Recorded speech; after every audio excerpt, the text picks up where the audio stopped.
Brasil, Zona de Retaguarda. Assista agora a palestra inédita do ex-chefe de telecomunicações do SNI, Coronel Enio Fontinelli.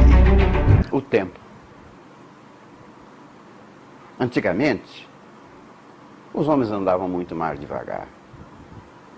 Se a gente pudesse construir uma ponte de uma altura fantástica e lá de cima olhar o rio dos homens correndo lá embaixo, a gente ia verificar que houve um ponto de ruptura entre a velocidade de hoje e a morosidade de ontem.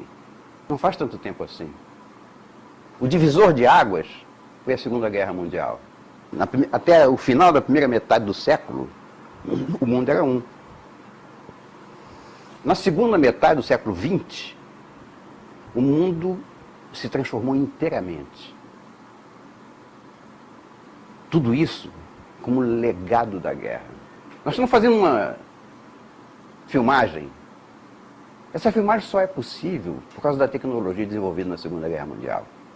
Da mesma forma, os foguetes que vão à Lua, os satélites, os automóveis, o computador, principalmente o computador, tudo isso é fruto da Segunda Guerra Mundial. Então ela nos deixou um legado fantástico, mas ela não deixou só o bem. Houve legados da Segunda Guerra Mundial que foram fantasmas que acompanharam as nossas gerações e ainda vão continuar acompanhando por um bom tempo. A bomba atômica e o míssil intercontinental. No momento mesmo em que os aliados estavam derrotando o eixo e assinando um tratado de paz, os dois contendores que ali já se unhavam, já estavam preparando uma nova guerra. Então, daquele tratado, nascia uma guerra muito pior, que durante muitos anos a gente chamou de Guerra Fria, mas que de fria não tinha nada. Só para dar um exemplo, Hiroshima e Nagasaki, ambas destruídas por uma bomba, cada uma, de 15 quilotons. 15 quilotons representam 15 mil toneladas de dinamite. E a devastação que foi criada ao redor do ponto de impacto foi tamanha que fez os japoneses caírem de joelhos e o mundo ficar estressado.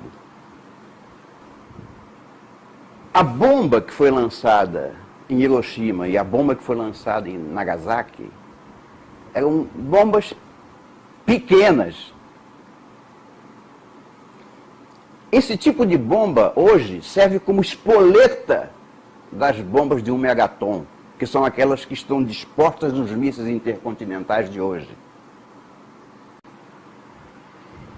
Cada ogiva atômica de 1 megaton tem 60 vezes mais potência do que a bomba que foi lançada em Nagasaki. E cada bichinho desses leva 8. Já pensaram do poder destruidor disso aqui? A quantidade de armas atômicas estocada, manuseada pelos dois lados em confronto, no caso a OTAN e a União Soviética, era tamanha essa quantidade que se alastrou pelo mundo, junto com o pânico, a ideia de que nós estávamos caminhando para o fim do mundo. A série de filmes e livros escritos sobre a catástrofe do fim do mundo. Isso tudo provocado e alimentado pelos dois lados em confronto. Na verdade, a gente, para entender o que significa o fim do planeta Terra, a gente tem que entender um pouco de bomba atômica. Aqui está uma bomba de 1 megaton, essa que eu disse que está montada nos mísseis intercontinentais de hoje. Este é o efeito de uma bomba de 1 megaton, aquela que está mobiliando os mísseis intercontinentais de hoje. Não todos, mas basicamente. Considerando a bomba de 1 megaton, vamos ver qual é o efeito destruidor dela. Porque aí a gente entende o que significa o fim do mundo. Se considerarmos o ponto de impacto, num raio de 3 quilômetros, todas as pessoas desabrigadas morrerão. Se nós estendermos esse raio para 7 quilômetros, metade das pessoas desabrigadas morrerá. Se estendermos esse raio para 12 quilômetros, aí não há mais certeza de morte. Há ferimentos provocados por estilhaços, por vidros quebrados, por carros batidos, por pessoas em pânico, multidões. Mas não há uma previsão de morte pela bomba, e sim por algum dos efeitos dela. E se o mundo tivesse prestado atenção ao volume imenso de dinheiro que foi gasto na defesa civil, nos abrigos atômicos, se o mundo soubesse que embaixo de Pequim existe outra Pequim, se o mundo soubesse que os metrôs do Canadá foram construídos a uma profundidade capaz de servir como abrigo atômico, se o mundo soubesse que a Suíça já construiu abrigos suficientes para a totalidade da sua população, e se a gente soubesse que a tecnologia disponível depois da guerra permite a informação tão rápida e muito mais rápida do que a velocidade do míssil, a gente saberia que há tempo suficiente, até para uma cidade como Nova York, a partir do alarme e até a explosão, toda se abrigar. Desde que haja treinamento e defesa civil. Mas foi isso que o mundo construiu debaixo dos nossos olhos e nós não vimos. Você pode jogar os 300, 400 mísseis soviéticos sobre os Estados Unidos e o máximo que vai acontecer é destruir uma área não maior do que a ilha de Manhattan. Estou exagerando um pouco para fazer bastante impacto. Mas o país não vai ser destruído. A intenção da bomba era destruir a população. Mas a defesa civil não vai permitir que isso aconteça. Eu falei do alcance de 12 quilômetros, mas eu não falei no efeito pior. O efeito pior é a nuvem radiativa. Porque quando a bomba estoura, forma o cogumelo lá em cima, esse cogumelo vai dar origem a uma nuvem radiativa. E o impacto de temperatura entre ele, que está muito quente, e a atmosfera, que está muito mais fria, vai provocar chuva. E essa nuvem de chuva radiativa vai caminhar ao sabor do vento. Então, imaginem 400 bombas, 500 bombas explodindo ao mesmo tempo. Porque a guerra nuclear não dura 24 horas. Ninguém imagina uma guerra nuclear no dia seguinte. No dia seguinte está todo mundo correndo para os seus abrigos, para as suas novas tecnologias, para as suas novas estratégias. A guerra vai durar 24 horas. Mas nessas 24 horas, a interação de todas as nuvens radiativas em cima do território, flutuando ao sabor do vento, vai contaminar tudo. Mas o que eles não disseram para a gente é que era mentira a destruição do mundo. Era uma grande mentira para fazer com que o mundo achasse que havia um equilíbrio do terror. Foi uma propaganda bem sucedida. E isso por quê? Isso porque a Terra não obedece aos homens. A natureza não nos obedece. E a natureza da Terra dizia o contrário. A natureza da Terra dizia que o ar que nasce no polo, assim dizer, né, é contínuo, mas vamos supor que nasce no polo, nasce frio, e percorre a superfície terrestre até o Equador, que é o nosso ponto mais quente. Aí ele se eleva, porque ele encontra o que vem do outro polo, e os dois se elevam juntos, e voltam para o polo que deu origem. Isso significa que as atmosferas do hemisfério norte e do hemisfério sul jamais se misturam. O vento que venta lá não venta cá. Isso é fantástico. Até porque as correntes marítimas obedecem o mesmo princípio. O mar que mareia lá, não mareia cá, exceto por alguns acidentes topográficos da Terra. Uma maré que entra por um buraco, não há como deter. Mas, basicamente, as águas de lá não se misturam com as águas de cá. E isso é da maior importância. Por que é da maior importância? Porque se houver uma guerra mundial ao norte do Equador, não restará mais terra não contaminada, a não ser no hemisfério sul. E olhando o mapa mundi, a gente vê nitidamente quem é que ia aproveitar o quê? Por causa da proximidade, dos laços históricos e até mesmo por causa da capacidade de defender. Nota-se nitidamente que a América do Sul está voltada para o Atlântico Norte, que é a área da OTAN. Que a África Meridional está voltada para a Rússia. E que a Austrália, a Oceania, está voltada para a China. Então, essas eram as únicas possibilidades de zona de retaguarda para a guerra nuclear. Zona de retaguarda quer dizer aquela que pode fornecer os suprimentos necessários à manutenção, à sobrevivência do ser humano ao norte.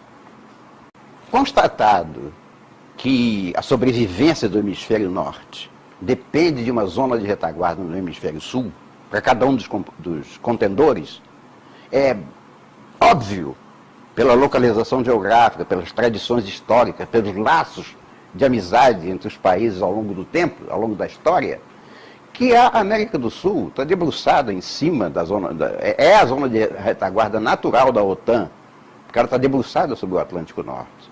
Que a África é a zona de retaguarda natural da União Soviética. E que a Austrália é a zona natural da China. Então, dito isso, por razões que não me cabem comentar, o Bloco Ocidental teve muito mais sorte.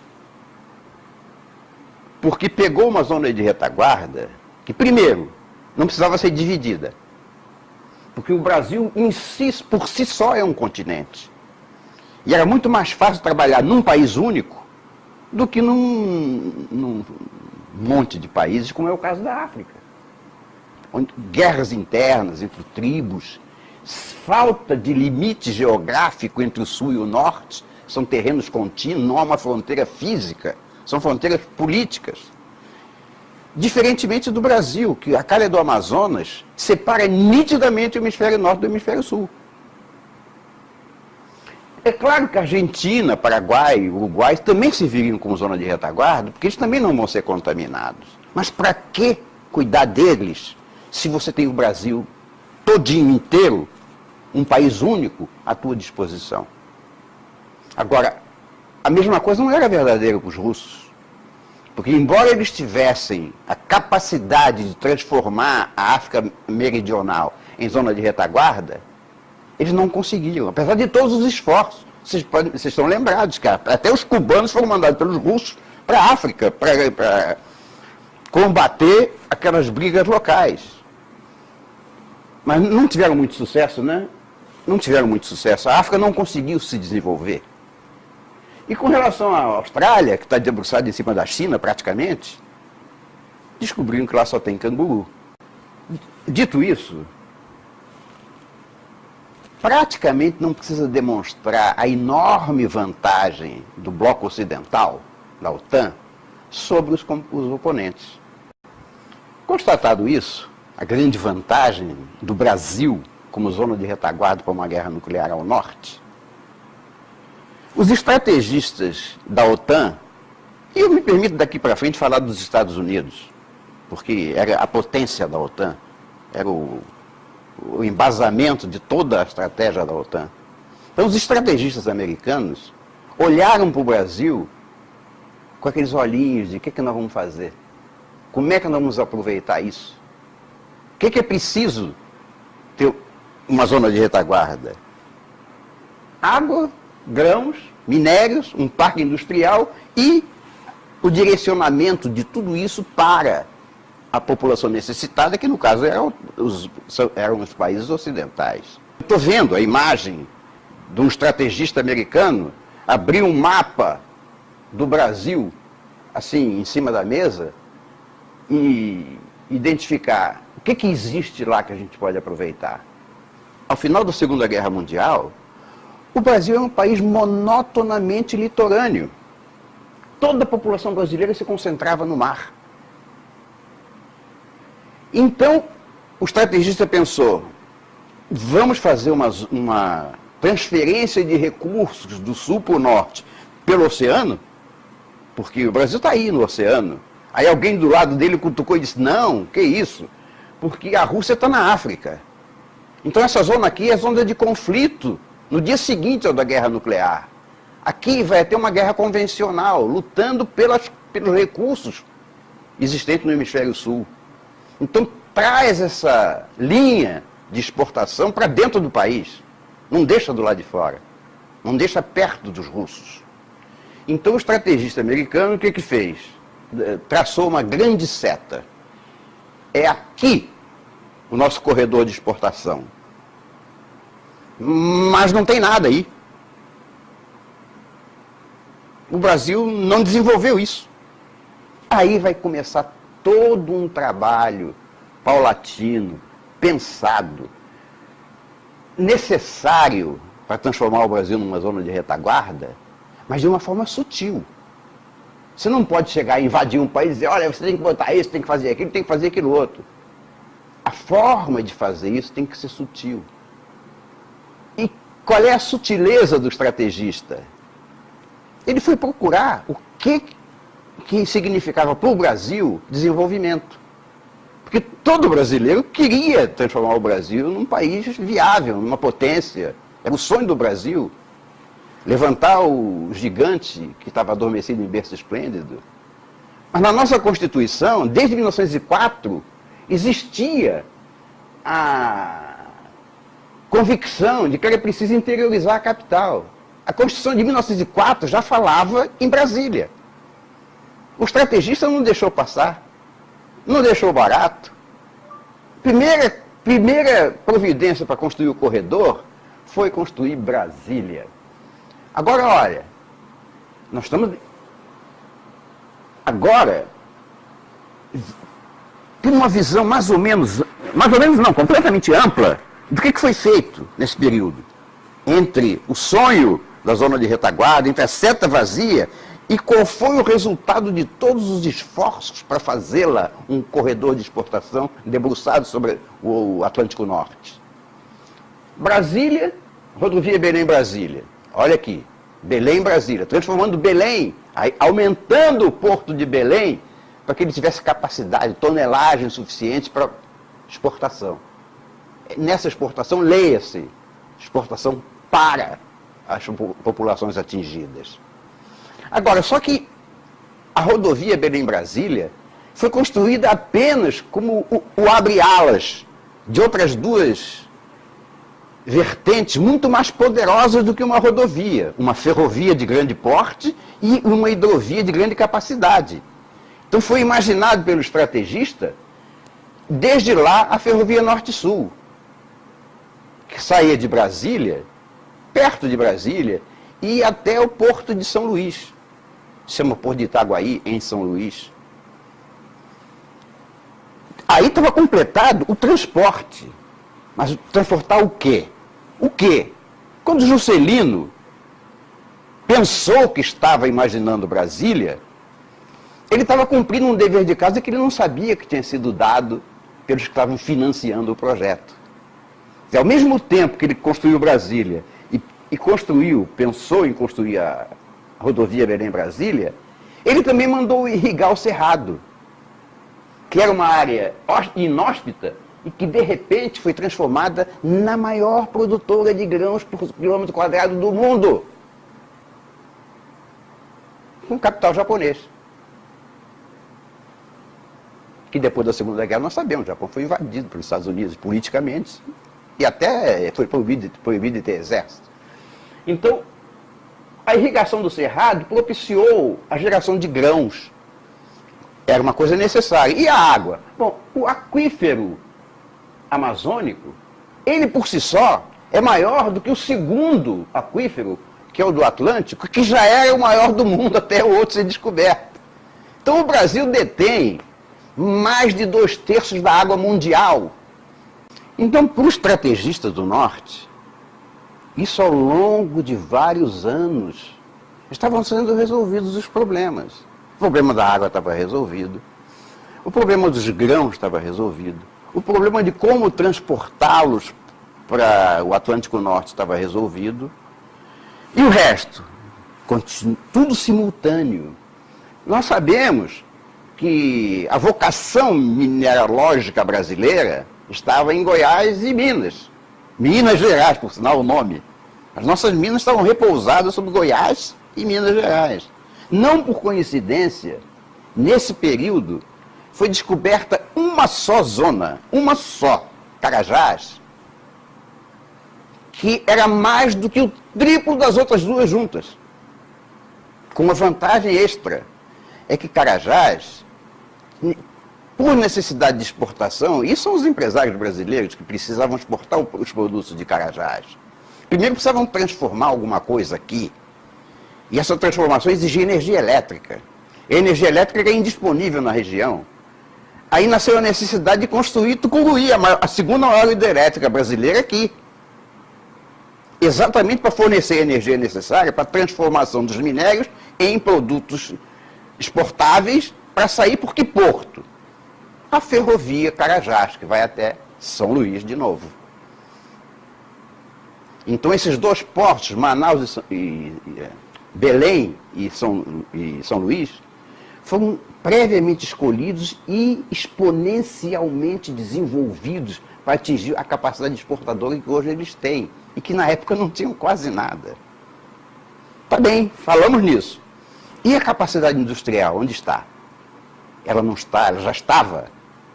São Paulo sempre foi a locomotiva do Brasil. A nossa indústria estava localizada exatamente no pé do corredor. Não precisava fazer mais nada. Era só desenvolver São Paulo. A indústria de São Paulo. E nós sabemos o que aconteceu com a indústria de São Paulo na segunda metade do século XX. Então está aí. O corredor de exportação da zona de retaguarda, que eu chamo de ZR Brasil, debruçada sobre o Atlântico Norte, para atender as necessidades da OTAN, Organização do Tratado do Atlântico Norte, fundamentalmente formada pelos países ocidentais. Enquanto isso, coitada, a Rússia estava quebrando cabeça lá na África e a China nem pensava em entrar na Austrália porque ia encontrar canguru. Sim, porque para os estrategistas do Norte, era óbvio que eles detinham a zona de retaguarda em melhores condições do que o bloco oriental. Mas eles sabiam também que não podiam ficar parados, porque no day after, a guerra convencional, que certamente se seguiria, ia ser travada aqui no Hemisfério Sul. Mais precisamente no Atlântico Sul, porque a África está com a Rússia e o Brasil está com os Estados Unidos. Eles vão se confrontar, é aí.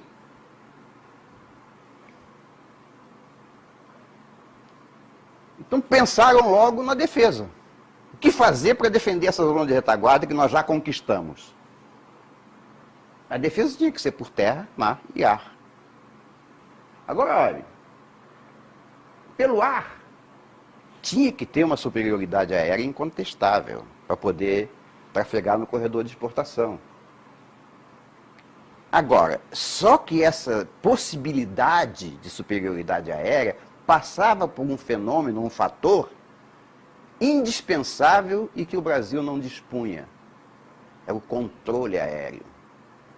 Então era preciso criar no Brasil um sistema de controle aéreo, capaz de identificar aeronaves que vêm e capaz de enviar aeronaves que vão. Aí o estrategista coçou a cabeça e alguém disse para ele: fulano, o Brasil tem uma característica que os outros países não têm. É que são os militares que tocam a aviação civil.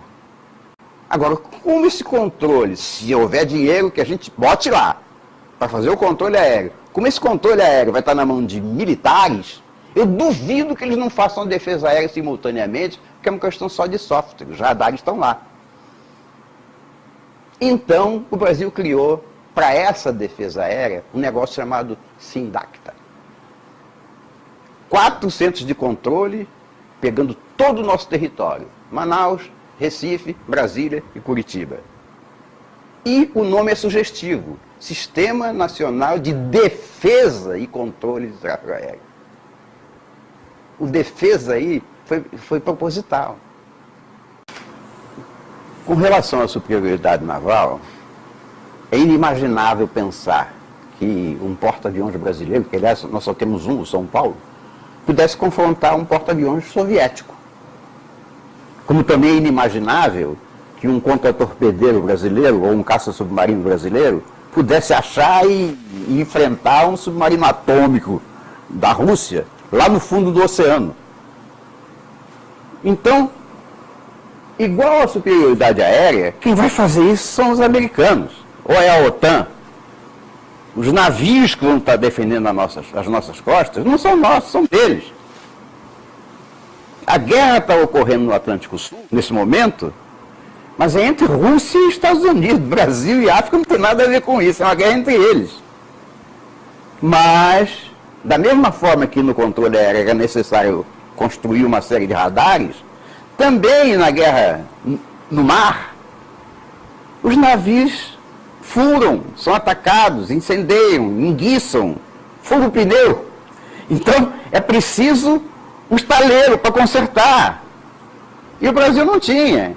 Então, durante todo esse processo, de repente, o Brasil virou um construtor de navios de grande tonelagem.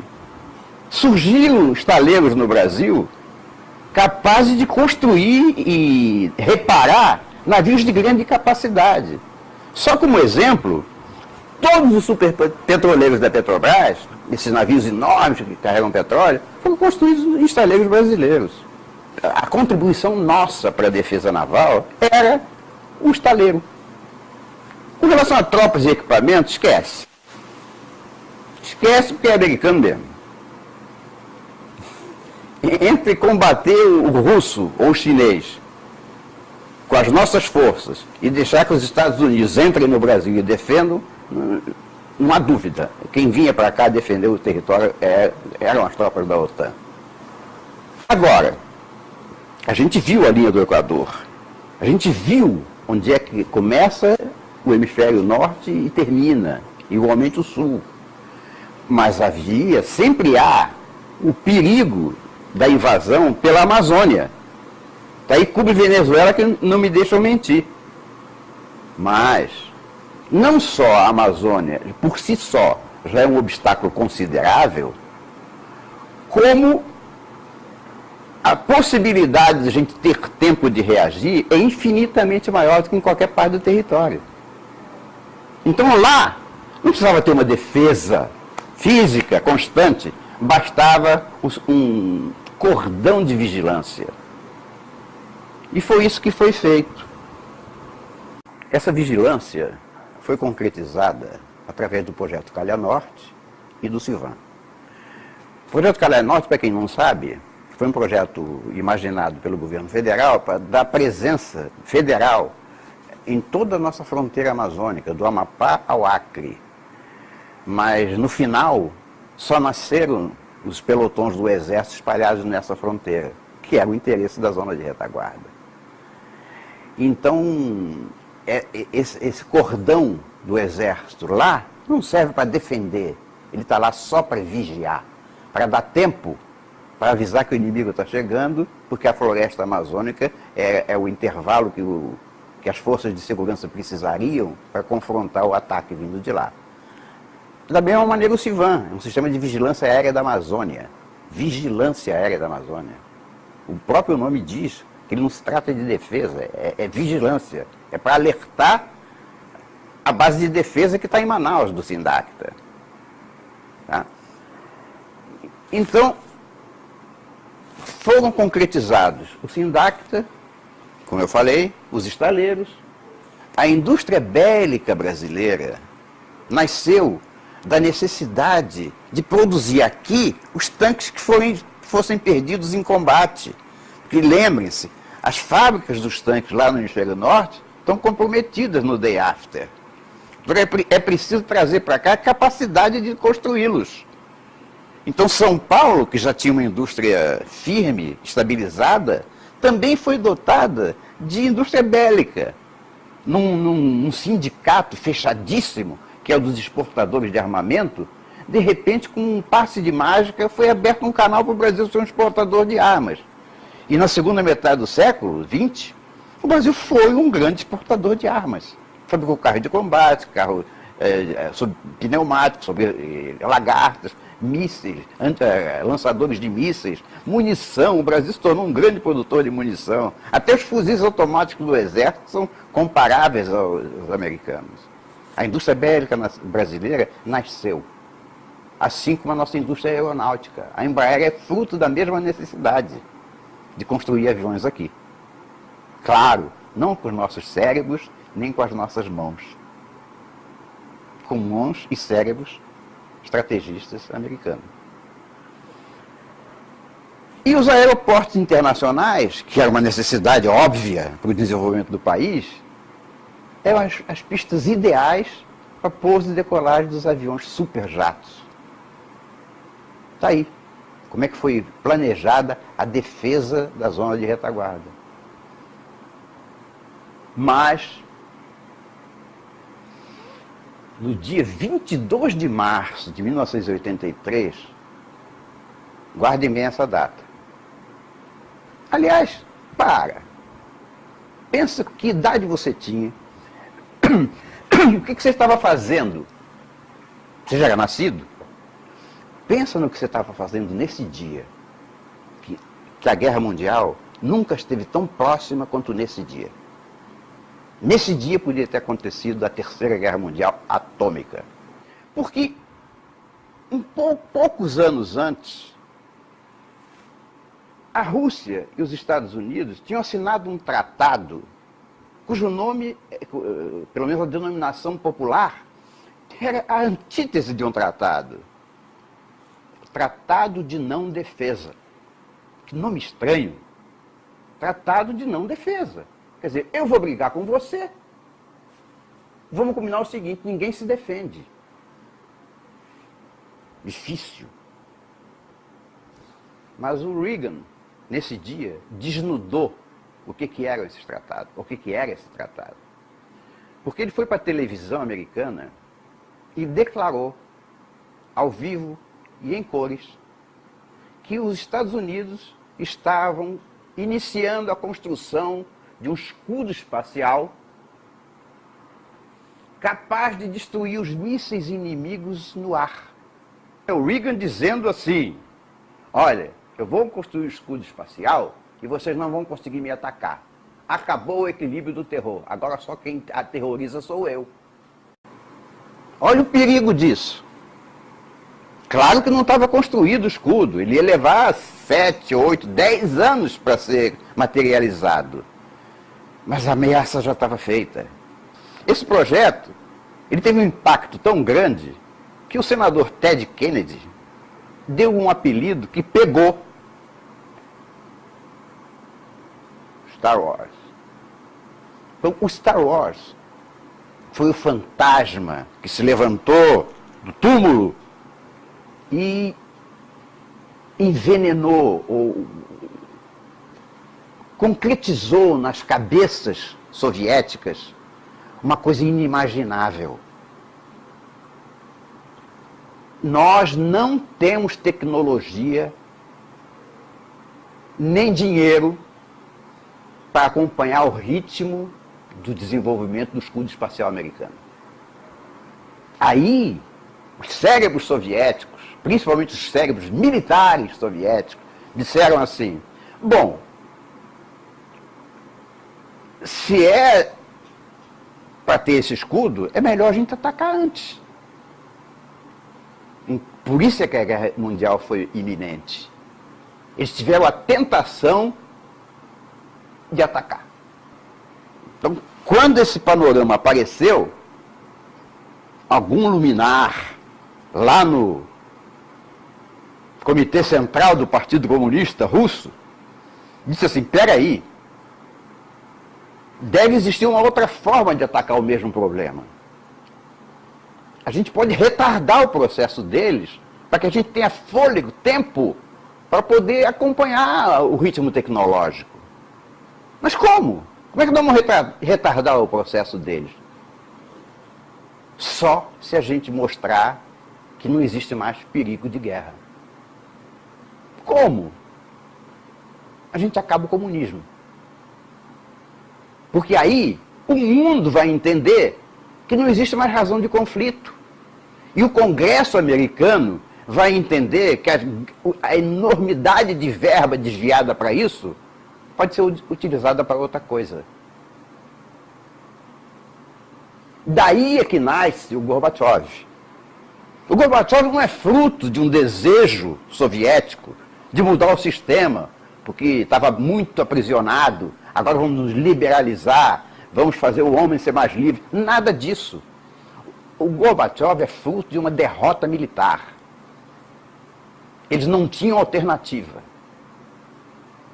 E ele recebeu um dever de casa.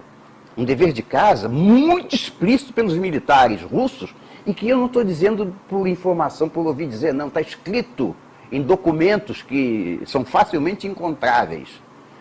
O desafio que o exército soviético colocou na mão do Gorbachev.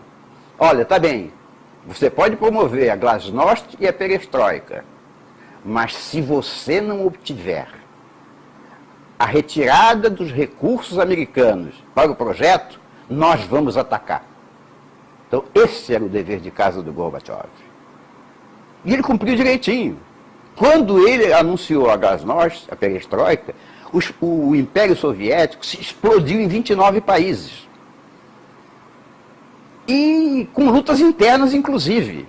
E o Congresso americano retirou as verbas do Star Wars. Agora, será que eles se contentavam com isso? Quer dizer, eu perdi e não tem mais nada a fazer? Vou pegar meu boné e vou para casa derrotado? Não era bem assim, não era bem assim. Vamos mudar de estratégia. Quando caiu o Muro de Berlim, automaticamente o projeto soviético mudou de feição. Retardar o Star Wars e inviabilizar a zona de retaguarda do Brasil.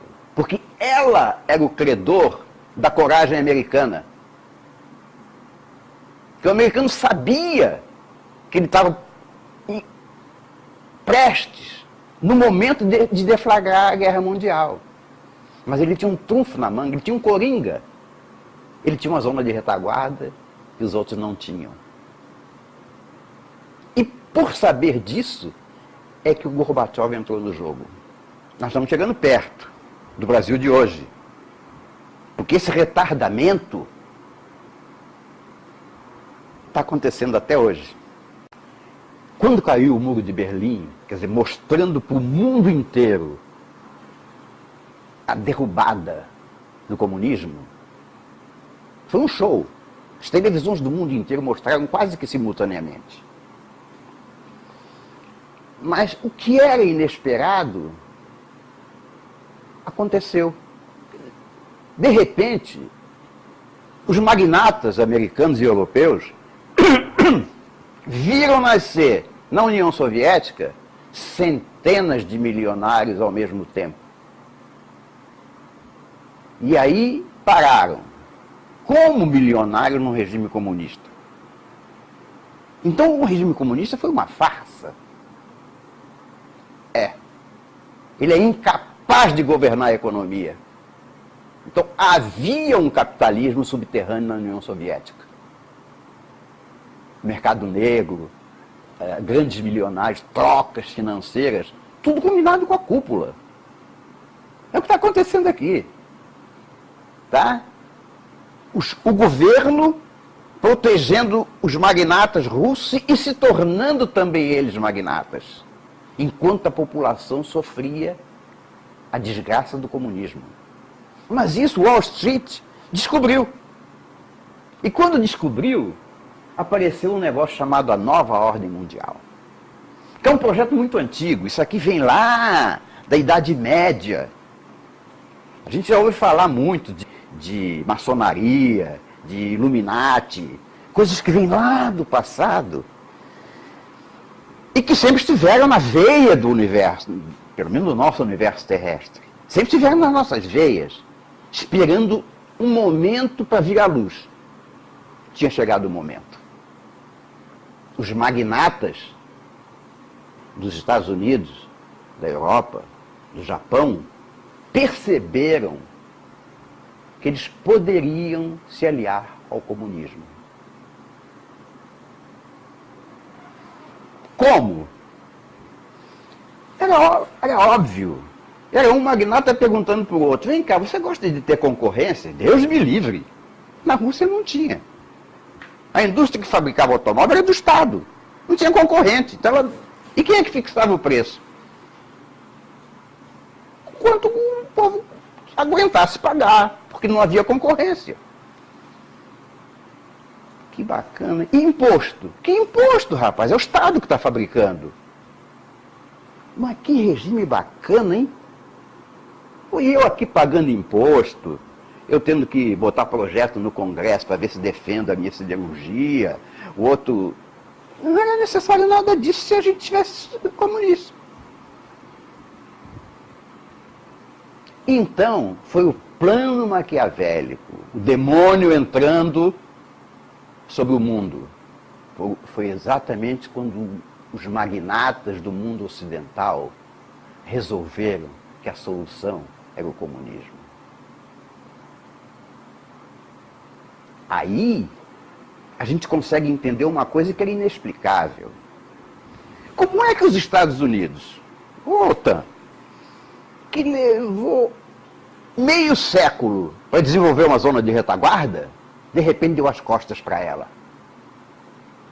Por que deixou aparecer aí Venezuela? Por que Porto de Mariel? Como é? O americano ficou parado, sentado no meio-fio, chorando? Não, eles eram cúmplices. A gente entende aí por que foi criado o Fogo de São Paulo. É um projeto comunista, com o apoio do capitalismo, dos magnatas, poucas famílias, aqueles os donos do dinheiro. Se a gente soubesse que só 7 pessoas no mundo controlam toda a mídia mundial, é estarrecedor, mas é verdade. Quando a gente ouve falar Rockefeller, Rothschild, Soros, a gente está pensando na Ilha da Fantasia? Não está não, eles mandam no mundo. Mas aconteceram alguns acidentes de percurso, graças a Deus. Tanto no mundo como no Brasil. No mundo, a gente vê facilmente. Quando a gente diz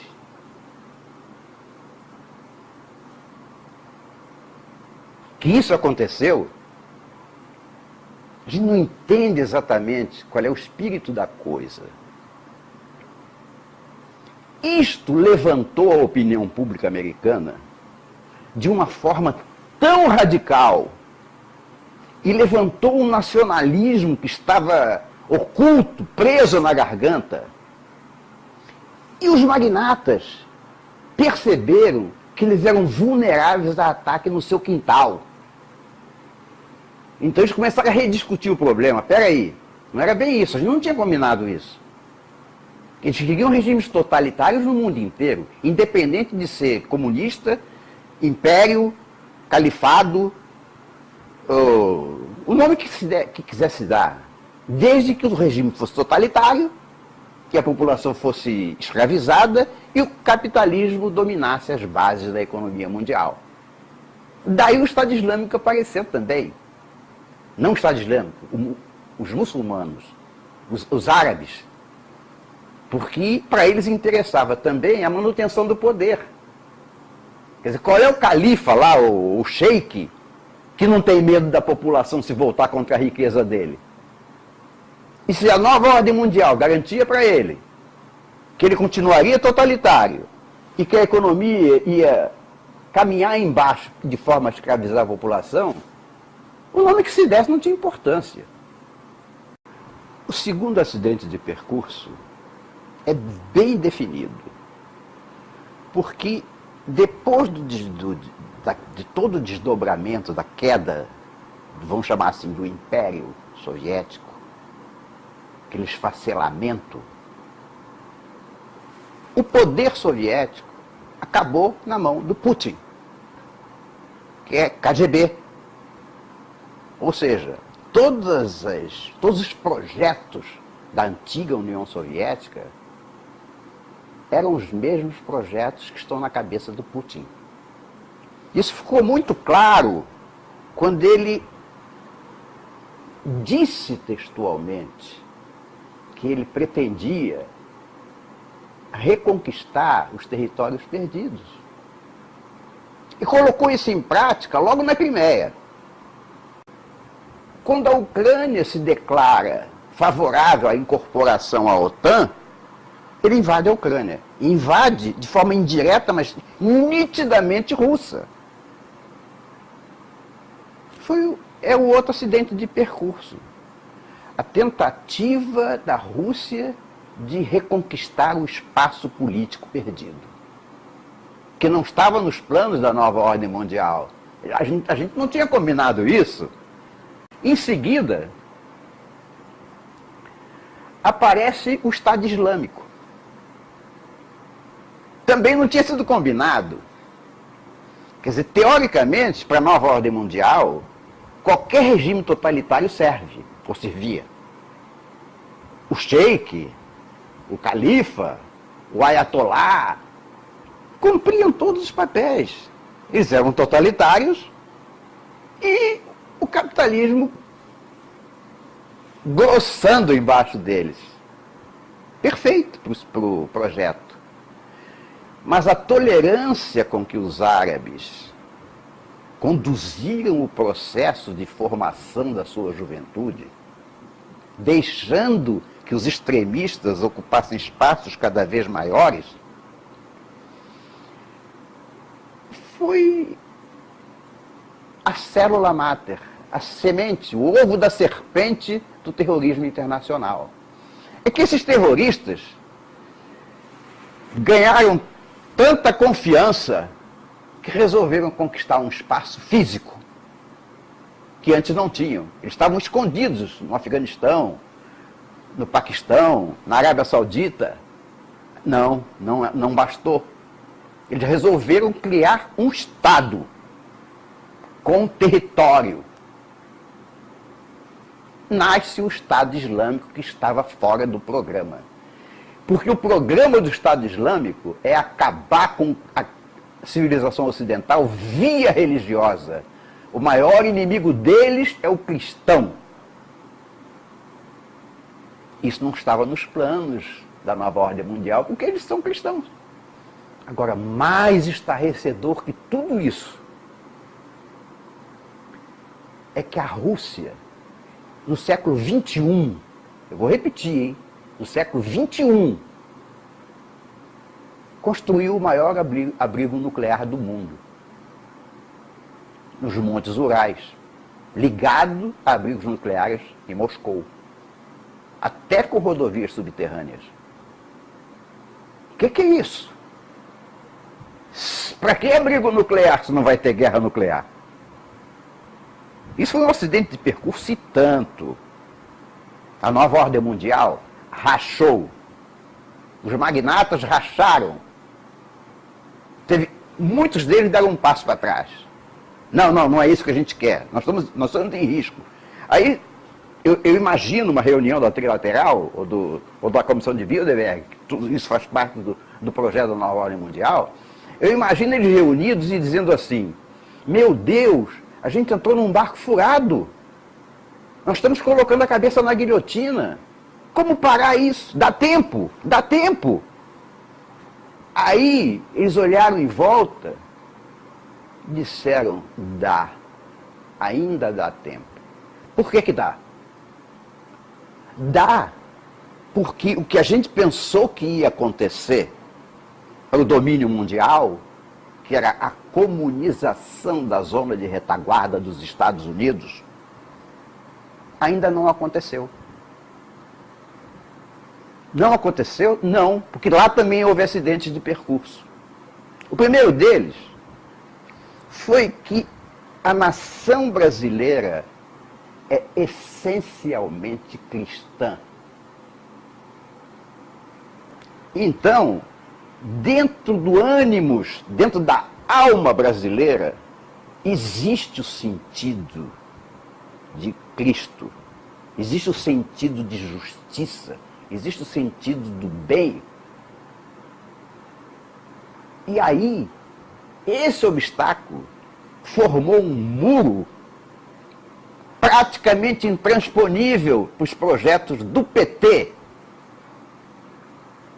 que era, em síntese, a mão amiga que afagava a nossa zona de retaguarda para conquistar todos os corações e, finalmente, todos os territórios. Não aconteceu por essa muralha chamada Igreja Católica, reforçada pelos evangélicos, porque também são cristãos, são navegantes do mesmo barco. Então a gente pode dizer que a quase totalidade da população brasileira está no mesmo barco contrário a esse projeto, o que não era esperado. Um outro acidente de percurso foi que quem era a mão, quem era o operador do sistema que deveria ser implantado, que era o PT, no nosso caso, foi desnudado por esse outro acidente de percurso, Roberto Jefferson. Mas ao desnudar a primeira falcatrua, ao mostrar o caráter do poder que estava tentando se perpetuar de uma forma amoral e ilegal, foi aqui. Daí para frente é que a gente pode assistir. Por isso é que a gente está aqui hoje, falando essas coisas. Porque nós somos fruto de uma reação ocorrida aqui com Roberto Jefferson. Dali surgem as redes sociais, começando a realmente desnudar o projeto comunista do Brasil. E isso vem num crescendo que está se tornando incontrolável. Os comunistas perderam a guerra das redes sociais. Tentam obstar esse caminho, mas ele é avassalador. Com o racha da nova ordem mundial, ele botou magnatas, donos de dinheiro, do lado de cá. Isso quando a gente tenta transferir para a nação americana, que ela é bem consistente, ela é muito mais coesa do que nós. Eles são muito mais conservadores na origem, como eu digo, no ânimos, do que nós. Eles têm valores tradicionais que são tão arraigados na alma americana. Mas a gente pode até dizer que lá, as duas correntes políticas que se confrontam são perfeitamente definidas, democratas e republicanos. E os democratas, que namoraram com a nova ordem mundial, desde que foram guindados ao poder, e até mesmo alguns republicanos flertaram e flertam com esse poder, é oposto ao espírito republicano que renasce nos Estados Unidos. Então lá, a direita já está levantando. Lá, o Congresso americano, hoje, é formado por republicanos. Os democratas sofreram uma derrota enorme nas últimas eleições americanas. Ou seja, os valores americanos estão falando mais alto. E aqui, no Brasil? Nós somos a representação física da reação. Nós fomos para as ruas. Nós combatemos um combate diário na internet. Nós abominamos a mídia que esconde os fatos reais para deixar que a gente coma o prato só pelas beiradas, quando o prato principal a gente não viu na mesa. A gente começou a ver. Isto é resultado exatamente desses acidentes de percurso. E por isso é que o estrategista americano lá da nova ordem mundial, ou os estrategistas,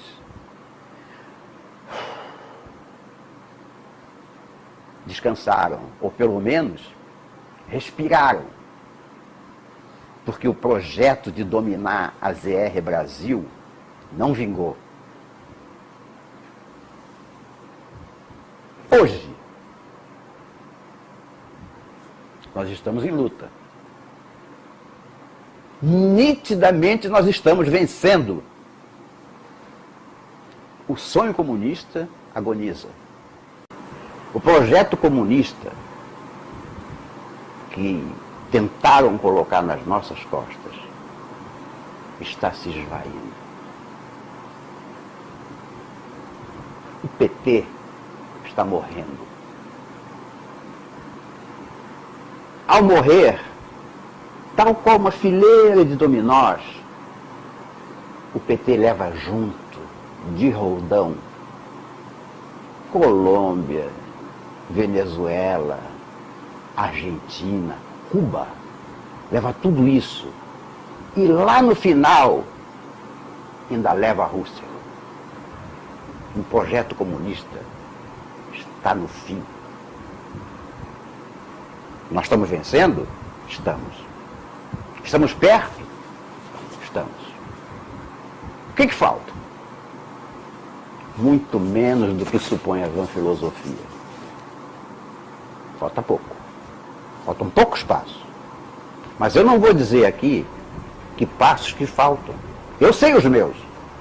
Eu tenho convicção do que eu vou fazer amanhã, como eu tenho convicção do que eu estou fazendo agora. Eu tenho os meus passos. Mas os meus passos não bastam. Os passos têm que ser da nação brasileira.